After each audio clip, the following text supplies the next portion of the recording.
All right, what's up, guys? I'm JS Garrett, and I am back tonight with returning guest on my podcast series, Brian Barrett, who is an occult author as well as a career magician or a lifelong magician. And we're going to be discussing some of our theories and experiences in magical practice, as well as the responsibility that comes with learning these sacred art forms and techniques. How you doing, Brian? Hi, how you doing? And thank you very much for inviting me on the podcast. It's always great to spend some time with you, which is excellent. I do spend time with you and your wife. Sometimes it's a little bit, shall we say, challenging, but Yeah. apparently that's been sorted out now. No, it's a pleasure to have you back. You and I talk quite a bit on private messenger about different things. And so it's always good for us to get on every so often and discuss breakthroughs and different things we've been working on and experiencing. So what have you been up to since the last time we chatted? Well, yeah, what I've been up to is obviously I've been working on my book. That's that's been a real challenge because at the moment I need to get it proofread. I tried to proofread it myself and that couldn't be done. Now you'd think just being able to send a book to get proofread would be quite easy. Well, unfortunately, I sent it to a proofreader and she sent it back because fax machines kept going off and on, lights kept going off and on, and many sort of poltergeist experiences. And she said that she wasn't quite happy with proofreading it. I sent it to somebody else and they had the same experience. However, the original woman has decided that she wanted me to do some work for her, and like quid pro quo, I'm going to do some work for her, and she's going to finish the proofreading, which is good. But last time we spoke, we were talking about you asked me what is the difference between jinn and demon. And I was like a little bit stuck, because essentially the jinn always tell you, I'm the jinn. They're very, they don't associate with demons. They just don't. However, that's not good enough because essentially that's just my experience and experience of fellow magicians. So we have to look at what's concrete. And if we look at what's concrete, if we look at the biblical reference of what is a demon, then the demon were born from fallen angels, okay? Your jinn have nothing to do with fallen angels. They live in a world called the Kaf. They live in a different reality. Many occultists, and probably myself, believe they fit the description of extraterrestrial very easily. Yeah. Whereas your demon is still a very powerful entity, but it's a completely different entity. So you have on one hand you have the jinn who live in a realm called the Kaf. The others are from are born from well, not so much fallen entities, but entities that were down to earth. And when the earth was flooded, they impregnated the women, and then the women gave birth to what we understand now as the demonic kind. However, we've got to understand that the demonic kind is not the same as what we presume, because if we only got to go back to people like Socrates, and Socrates spoke all the time, the greatest philosopher in the world spoke at the time of being in constant communication with his demon. Now that's, so you've got to completely rethink, what it is, because if the cleverest man that ever lived had a demon and even openly boasted about it, then the Christian ideology of the demon may need to be rethought about, which is interesting, but then we have...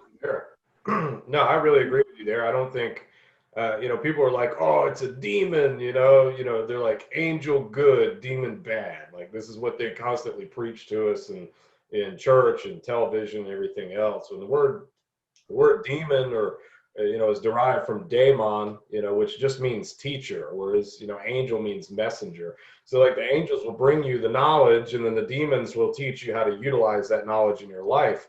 And that's why we got the word demonstrate, demon. All right. Straight. Oh, cool. Yeah, I didn't know that. Yeah. Yeah, I mean that's the way I look at it. And wherever it gets confusing is like the keys of Solomon. They talk about Solomon, binding the 72 jinn into the brass vessel and throwing it into the lake. And it says in there that Belial, I'm actually wearing his shirt. I didn't know we were going to talk about him tonight, but it says that he was one of the jinn. So it describes Belial as the jinn. But Christianity also describes Belial as being a fallen angel. All right.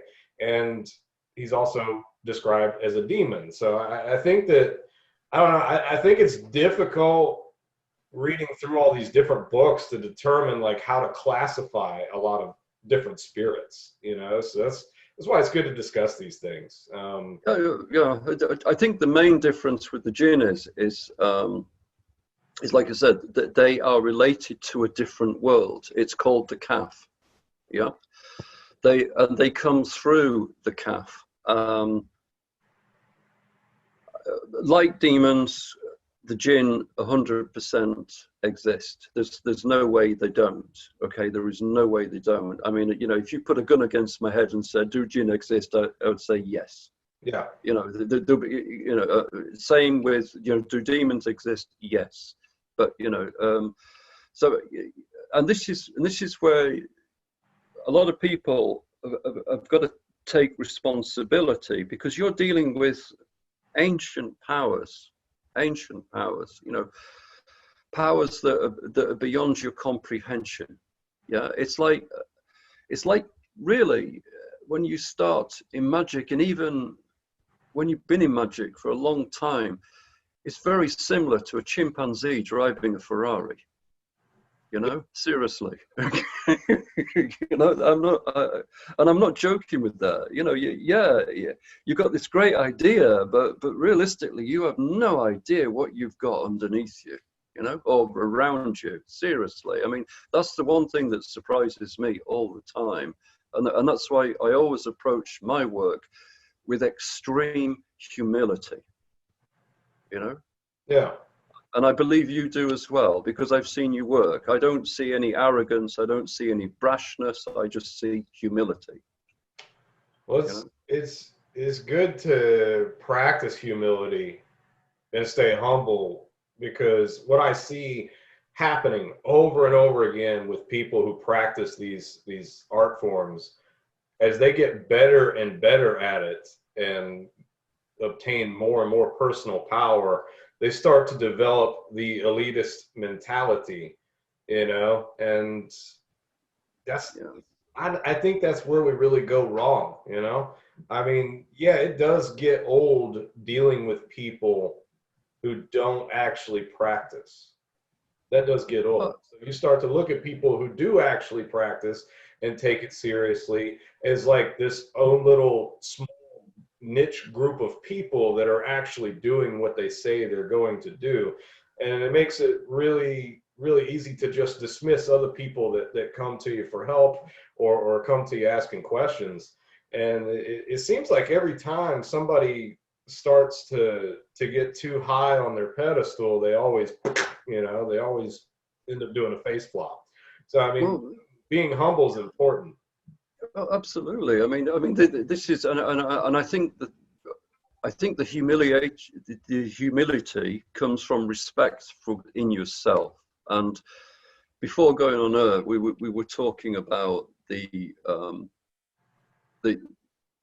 aspect of cursing, and as you quite rightly said, unless you can coldly take a gun out, look the guy in the eye, pull the trigger, if you can do that, then well, that's your decision. But cursing somebody remotely and having the responsibility for destroying that person's life, it's a place that, maybe because I'm older, it's a place I don't want to go to. And I think that people who do this, They should have good reason for it. And if they haven't got good reason for it, then they, you know, as I've said it a million times, you've got to really look at yourself. If you know, if you've had a bad relationship and you want to curse the person because you've had a bad relationship, please have a good look at yourself, you know, before you start doing this, you know. No, I agree with you, and that's why I don't offer baneful services to the public. Like I'm on 2 different platforms where I offer professional ritual services, and I don't offer curses to the general public because that's what I would be getting hired to do, cursing people's ex-girlfriends and ex-boyfriends and, you know, neighbors that didn't want them to build a fence in that spot and shit like that. I was gonna say, I mean, can you, saying if you wouldn't look somebody in the eye and shoot them in the face and feel good about that a decade from now, then don't curse them, because that's just as bad, if not worse.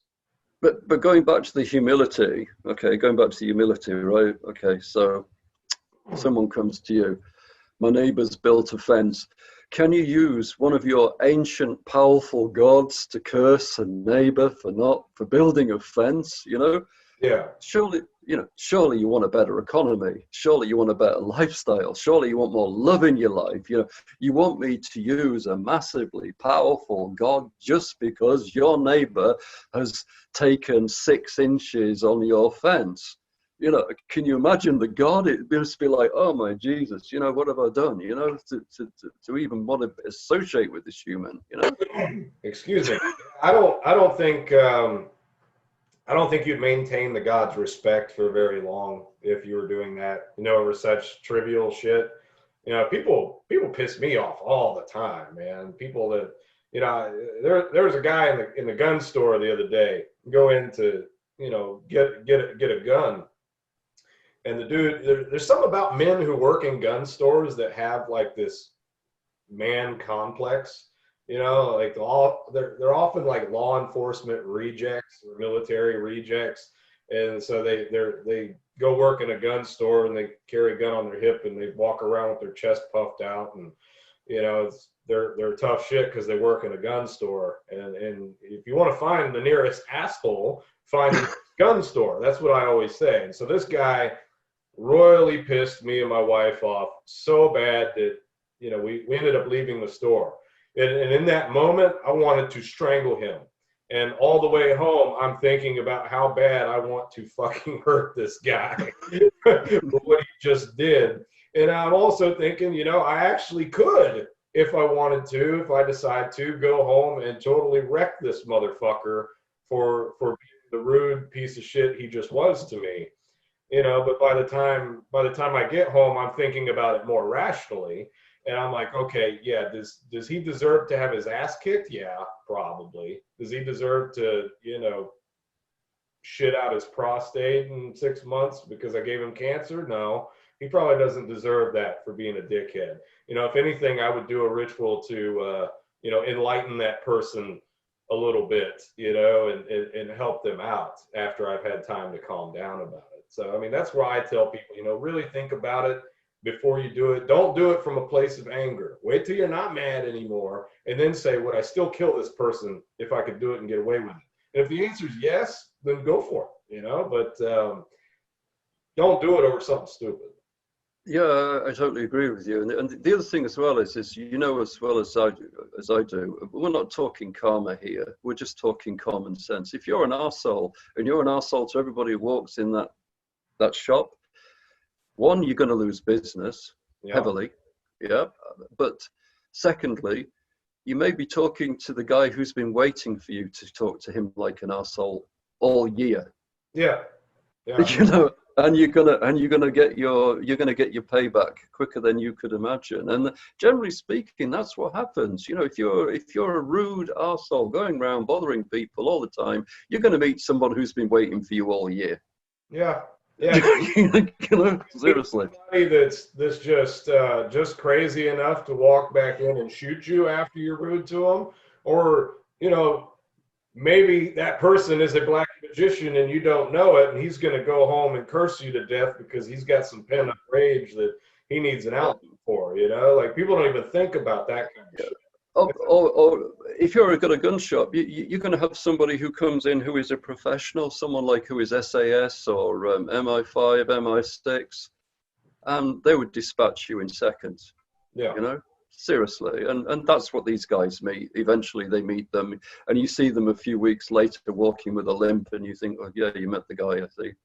You know, it's the as above, so below. You know, that's why I try my hardest to be as welcoming and as open to people as I possibly can, because essentially, you know, oh, you're a magician, yeah. Oh God, you're a fuck up as well. It's like, you know, hey, you know, please, I don't want to go there. You know, sort of like, if you don't like me, that's fine. You know, you can live with that. But what I want to show you is that in my heart there is love.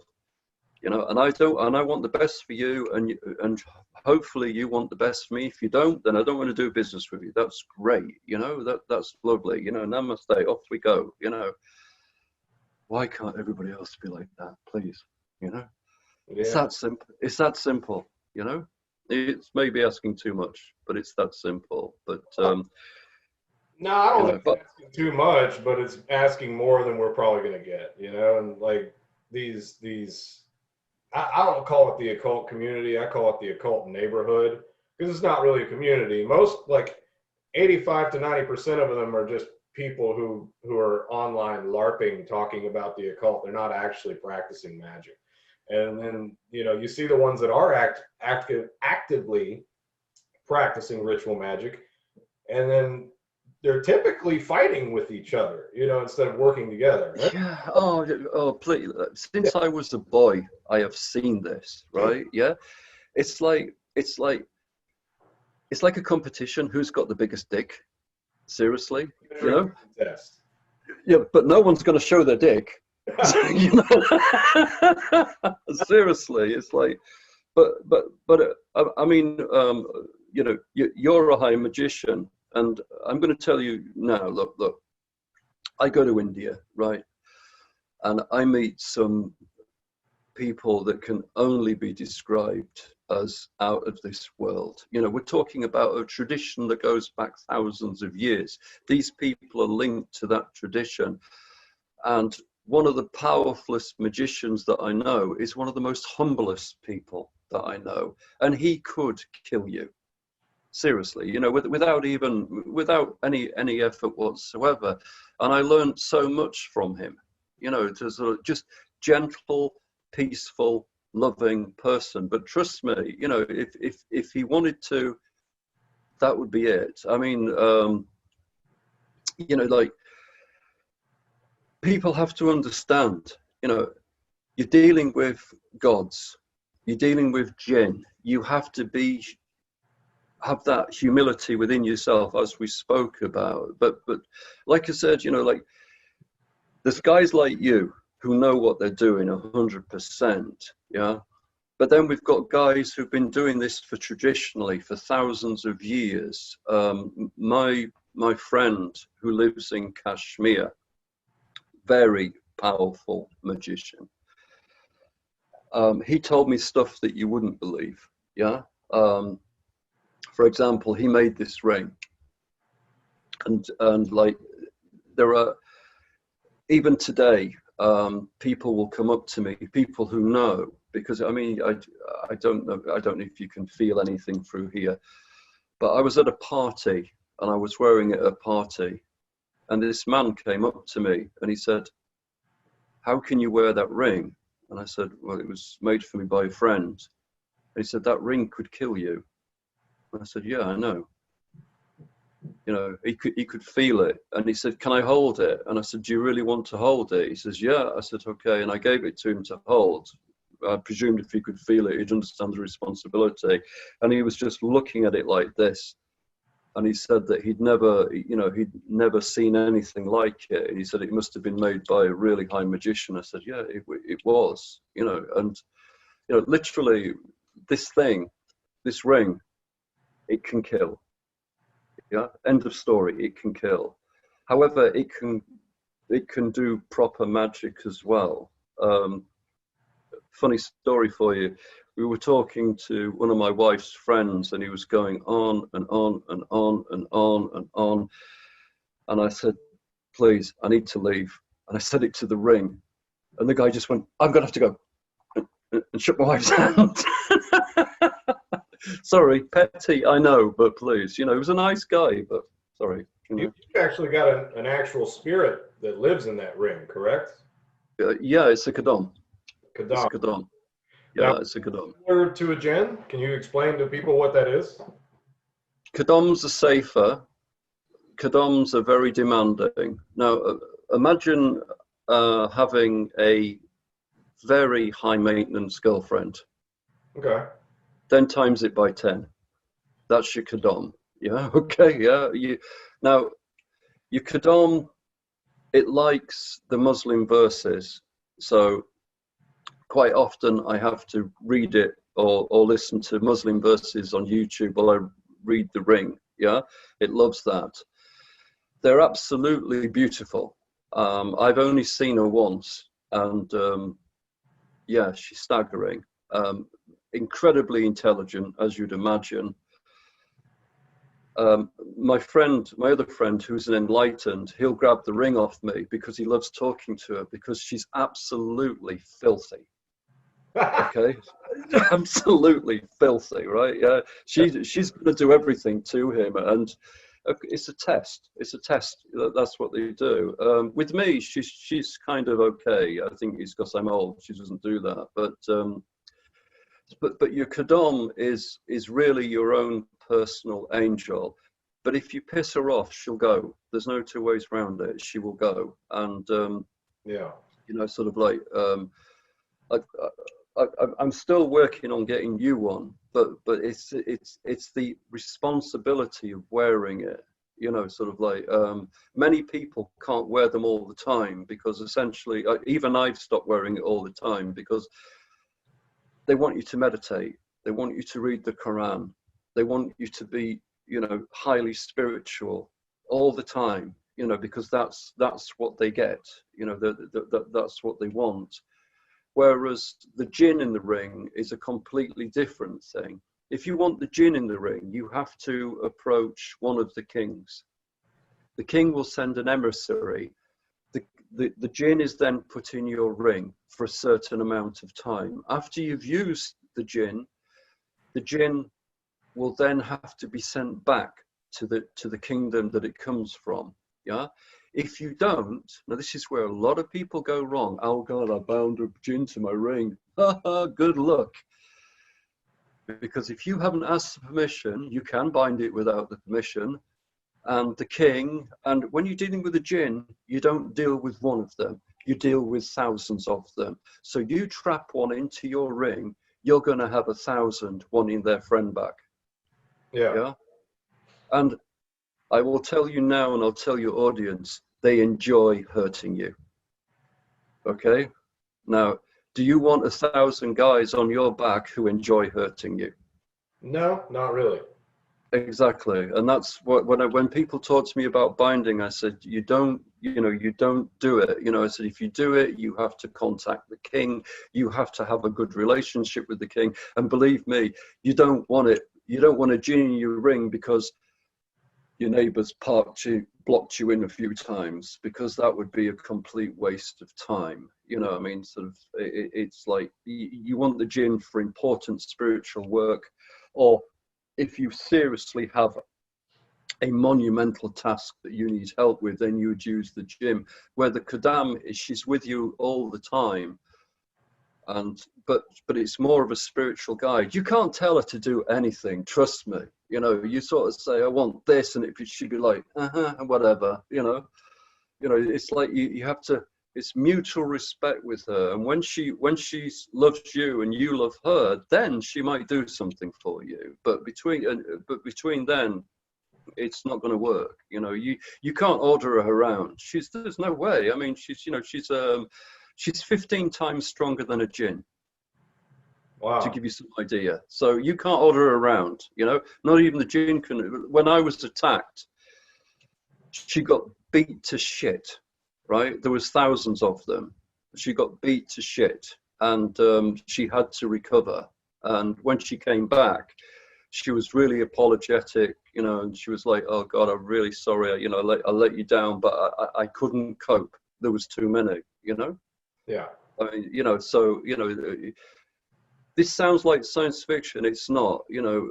Please, viewers out there, if you're going to play with the jinn, you know, you are playing with your life. And it's the same with the demons as well. If you're playing with the demons, you're playing with your life. You know, you've got to understand that these entities are real. You can't see them. Well, that's just your level of development. Yeah. They're there. There's thousands of them. You know, there's thousands of them. When I've been in a deep state of religious meditation, it's quite frightening how many there are. Yeah. I don't know if you've ever had that experience where you've actually understood how many entities are around you. It's quite frightening, Jace. It's like grains of sand, you know, on a beach. It's a lot. Yeah. In the sky.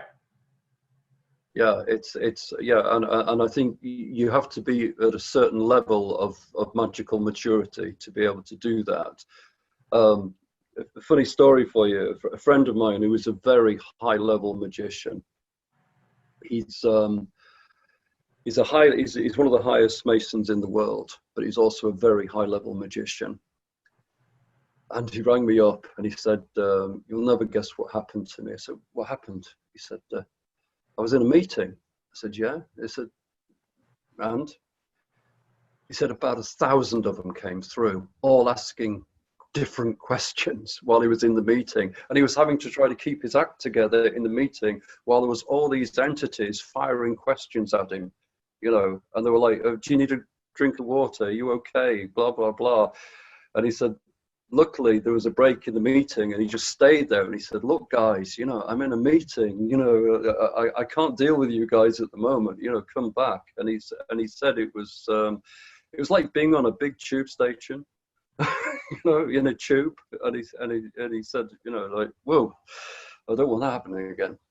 And he's a very, very high magician. So yeah, when you get to that level, you start to see them. The first sign of you getting to that level is shadow people. Have you seen a shadow person? Yeah. Not very often, but on occasion, yes. Yeah. Yeah. Well, that's one of your clues that you're starting to get on the level. Shadow people amaze me. Okay. Right. I met one the other day and it's just stood there and I'm thinking, please communicate or something. Just don't stand there, you know? Yeah. You know, sort of like, I mean, in the Quranic religion, they class them as low level jinn. So perhaps they can't communicate with you. I don't know, but it's like, you know, I wasn't frightened of the damn thing, but I'm like thinking, well, please communicate. Yeah. You know, just don't stand there. Yeah, they're supposed to be very powerful. I know one or two practicing magicians that work with what they call the shadow people. Like they have conjurations to summon them and rituals to interact with and work with them and actually get them to do things for them. I haven't really embarked on that path working. I've just heard people talk about it, and yeah, I mean, there's so many aspects to this stuff. Like we're never done. Like we're never done learning. We're never done exploring. Deep down, that's what I want to be, as an explorer. You know, since I was a kid watching Indiana Jones, I'm like, man, I want to fucking do that. You know, it's like you don't ever get bored exploring the spirit world because it's vast and infinite, you know, and you can master one aspect of magic or reach one level of spirituality. There's always another one, you know, there's always another aspect to master. There's always something else to learn. And that ensures that we never get bored in this physical life if this is our path. So yeah, I think it's all beautiful. It really is. And everything has its place. If you don't respect what you're doing, then you'll probably destroy yourself. And if the gods don't respect you, then they're probably not going to help you very much. So that's why it's good to stay humble, you know.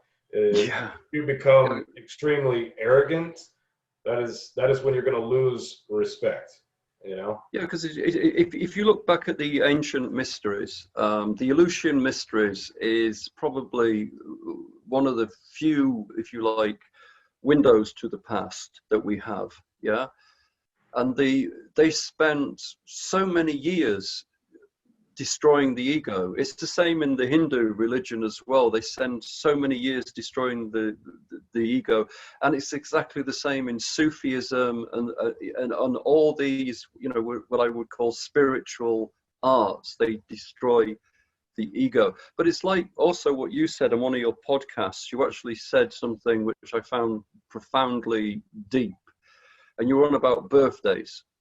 Yeah. And when I heard you say that, I thought, yeah, the guy knows what he's talking about. Because you said on the birthday you can get what you want, but you have to be realistic with your request, you know, yeah. And but that realistic with request has got so many meanings, you know. It's sort of like, you know, you can only ask for what you're ready for, yeah. You know, it's sort of like, it'd be great. Yeah, I want a 747 because I want to fly to Ibiza. It's like, yeah, it'd be great, but it's not going to be a reality unless you're ready for it. You know, and I'm sure there's people that are ready for it.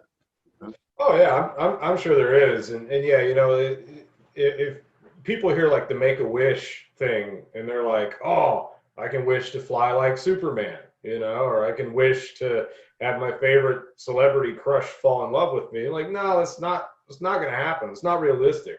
You know, I'm not saying that that's not possible with magic at some point, but on your birthday, like during the actual minute that you came through the veil and that you were born, you're supposed to be able to make a wish, a realistic wish, you know, wishing to you know, be healed of an ailment, or to double your income, or to further your business, or improve your marriage, or find a girlfriend, or whatever it is that you are lacking that is within your realistic scope of capabilities to obtain.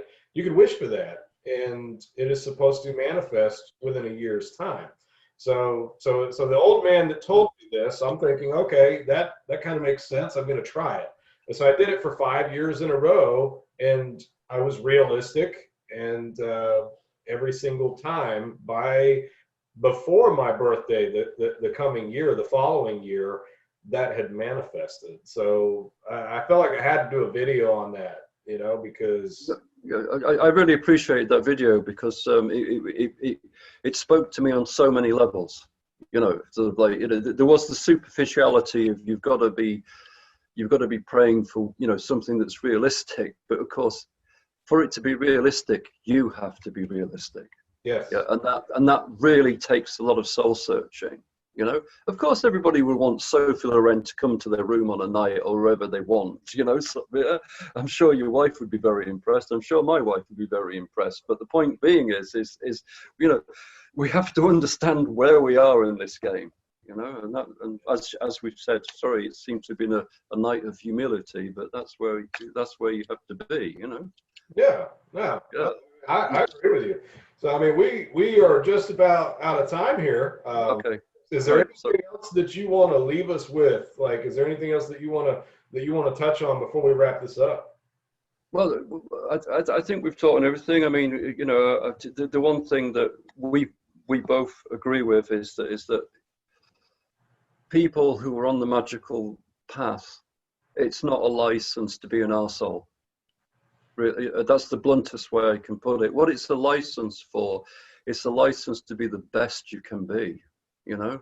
Yeah. And you know, sort of like, and I think that that's really important for me to understand, let alone somebody else. You know, because you know, there are times in the day where even I'm a complete wanker. All right, okay, sorry. You know, I can be a complete wanker. And my wife, yeah, my wife, how she puts up with me, I've got no idea. But, you know, and it's at these times, and eventually when you calm down and realize, oh my God, I am such a prick, that you understand that how many years have you studied magic for and you're still a wanker? Oh, Jesus, you need to go back to the board, boy, you know, seriously. It seems like every 6 months to a year, I look back and I'm like, what a dumbass I was a year ago. They're like, you've been doing this for how long, and you didn't put that together before now, and then I rejoice in that. I'm like, okay, this is a good thing. If I can look back and call myself a dumbass in the past, then that means I've grown and learned something since then. And if I get to the point where I can't look back and call myself a dumbass, then that means I really need to look harder, because I'm probably still a dumbass, Yeah, I agree with you. Namaste. Oh yeah, bro. Well, Brian, thank you so much for coming on and chatting with me. I always enjoy these discussions with you. Yeah. We're gonna keep doing them. We're gonna keep doing more and more of them as we both continue to work and discover new things. Yeah, well, thank you very much, and I hope we've not been too overindulgent, because it's like you're there. You are what I call an accomplished magician, yeah. And part of that accomplishment, as we've said all night, is understanding where we are in this situation. So, and I just hope that, without sounding pretentious or like some kind of religious nutcase, that people can take that on board, because it's not just this life, there's another life. And that's really what you want to be getting ready for, Yeah. No, that's good advice. That's deep. I think that's probably very true too. So, oh yeah. Well, thank you everyone for watching. Please like and subscribe to the channel, and stay tuned, because we're gonna be doing more of these in the future. So thank you, Brian Barrett. Thank you very much, friend. Namaste. Thank you. Yeah, we will keep in touch and continue to make new recordings in the future. Have a good night, sir. Good night. Thank you.